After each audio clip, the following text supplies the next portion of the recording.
தமிழகத்தில் புகை கக்கும் வாகனங்களுக்கு அபராதம் விதிக்க கோரிய வழக்கில் மத்திய மாநில அரசுகள் உரிய நடவடிக்கை எடுக்க உயர்நீதிமன்ற மதுரை கிளை உத்தரவிட்டுள்ளது.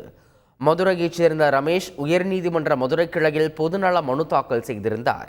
அதில் தமிழகத்தில் தாலுகா அளவில் சில பறக்கும் படைகளை அமைத்து வாகன புகை சான்றிதழ் பெறப்பட்டிருப்பது குறித்து ஆய்வு செய்ய வேண்டும் என்றும், அதிக புகை கக்கும் வாகனங்களுக்கு அபராதம் விதிப்பதோடு வாகனத்தை பறிமுதல் செய்ய உத்தரவிட வேண்டும் என்றும் கூறியிருந்தார்.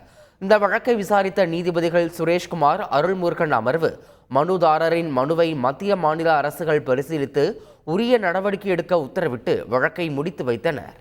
தூத்துக்குடி மாவட்டம் ஏரல் நகரில் தாமிரபரணி ஆற்றங்கரை ஓரம் கொட்டப்படும் குப்பைகளை எரிப்பதால் புகை சூழ்ந்து ஊர் மக்கள் அவதிப்படுகிறார்கள். ஏரல் பேரூராட்சிக்குட்பட்ட பகுதிகளில் சேகரிக்கும் குப்பைகளை மறுசுழற்சி செய்வதற்கு வசதிகள் இருந்த போதிலும் ஆற்றங்கரை மேடு பகுதியில் குப்பைகளை கொட்டி சிலர் தீ வைத்து வருகிறார்கள்.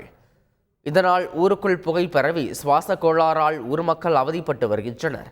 எனவே தாமிரபரணி ஆற்றில் கழிவுகளை கலப்பதை தடுத்து ஆற்றை பாதுகாக்க வேண்டும் என பொதுமக்கள் கோரிக்கை வைத்துள்ளனர்.